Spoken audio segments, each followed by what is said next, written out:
François de Coster, maire de Saint-Omer. Alors, grand événement, grand départ pour l'Ukraine. Une solidarité qui s'est organisée en quelques jours, une solidarité qui est l'élan de beaucoup d'habitants de l'ensemble du territoire, un rassemblement qu'on a organisé il y a maintenant une dizaine de jours, qui va se retrouver encore demain, et puis entre-temps finalement beaucoup de générosité, de solidarité vers le peuple ukrainien, pour les habitants qui restent évidemment en Ukraine, auxquels on pense beaucoup parce qu'ils sont sous les bombes, pour ceux qui ont été forcés de quitter leur ville, de quitter leur maison, leurs immeubles, qui se réfugient soit dans l'ouest de l'Ukraine, soit en quittant même leur pays, 1,7 million d'habitants qui ont déjà quitté l'Ukraine, avec beaucoup d'accueil qui s'organise, évidemment dans les pays limitrophes, en Pologne en particulier, en Slovaquie, en Roumanie, en Moldavie, et puis aussi des familles qui arrivent en France. Les premières familles sont arrivées ce week-end, et donc on a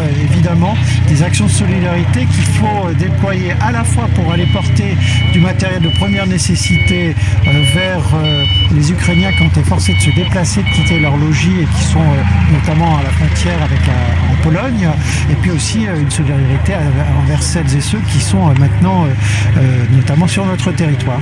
Alors l'accueil des Ukrainiens s'organise un peu maintenant dans la région où c'est parti, il y a un plan en cours. Alors il y a tout un travail qui a été fait d'abord de recensement qui s'est fait au niveau des mairies en particulier et qui est centralisé au niveau de la préfecture du Pas-de-Calais. Donc à chaque fois que nous avons par exemple en mairie de Saint-Omer connaissance d'une offre de logement, on a recensé plus d'une soixantaine, eh bien nous avons transmis ces coordonnées aussi maintenant à la sous-préfecture. Monsieur le sous-préfet remet régulièrement les offres à la préfecture. Et puis maintenant, il faudra organiser en fonction des besoins qui vont être exprimés. On sait qu'il y a aujourd'hui plus de 250 Ukrainiens qui sont autour de Calais, puisque leur souhait était de pouvoir passer en Royaume-Uni. Ils n'ont pas pu le faire puisque les Britanniques ont refusé les visas. Ils se retrouvent dans des situations où peut-être il faudra qu'on puisse les accompagner aussi. Donc ces offres d'hébergement, elles sont nombreuses. Elles vont être progressivement affectées. On a déjà des premières arrivées, mais qui ont pu être logés dans de la famille. Ce sont des Ukrainiens qui ont de la famille sur le territoire, mais je ne doute pas que dans les jours qui viennent, on aura besoin de ces offres de logement qui se sont fait jour ces derniers jours. On aura l'occasion de se revoir à cette occasion. Avec grand plaisir. Demain, 20h, on va essayer de pouvoir d'abord manifester notre soutien. On a vu combien, notamment par la voix du président ukrainien, ces rassemblements dans toute l'Europe, ils sont aperçus, ils sont vus, ils sont ressentis comme des vraies preuves de manifestation de soutien et finalement viennent prolonger ce qu'on a, le sentiment qu'on a, c'est qu'on partage une communauté de destin. Ce qui est en train de se passer en Ukraine, ce sont finalement des valeurs qui sont les nôtres, pouvoir vivre au XXIe siècle dans un climat, dans une démocratie, pouvoir choisir ses représentants, pouvoir choisir et protéger son pays.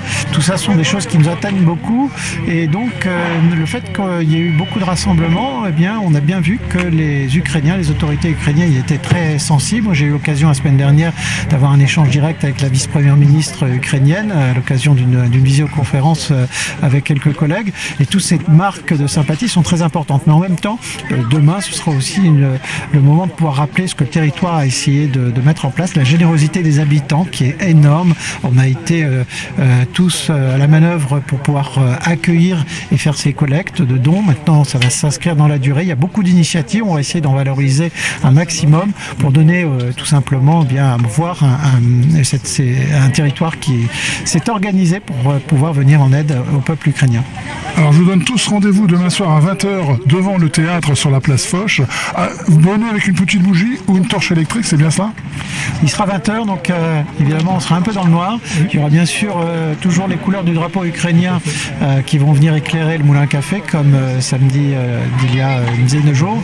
Et puis si on peut venir effectivement pour montrer qu'on est nombreux, pouvoir montrer qu'on est nombreux quand il fait noir, c'est de pouvoir venir avec un petit point lumineux et tout simplement par notre nombre manifester qu'on pense beaucoup à eux. Merci François et à demain soir. À demain soir, merci. Alors nous sommes en compagnie de Benoît Potry, député de Saint-Omer. Benoît Potry, bonjour. Bonjour. Alors donc un grand moment, ce départ du camion vers la Pologne pour l'Ukraine. Oui, c'est un grand moment et avec la situation que nous vivons, nous sommes contents de voir la générosité des Audomarois et même de toutes les communes du territoire pour cet élan de solidarité, pour faire partir de la marchandise, des produits de première nécessité là-bas. Quand on voit les images de ce qui se passe là-bas, on se dit que si on peut être solidaire et participer un petit peu à les soutenir dans cette difficulté, eh bien c'est déjà une bonne chose. Est-ce que cette solidarité immense, c'est peut-être pas non plus un esprit de peur, parce que c'est aux portes de l'Europe que ça se passe?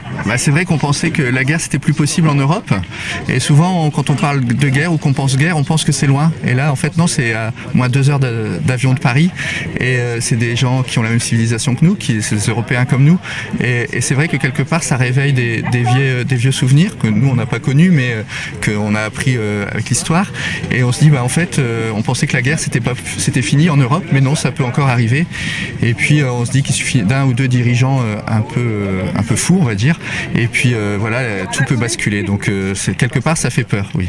Vous avez été surpris de cet élan de générosité à cette allure et cette vitesse surtout? Ça a été très très très vite.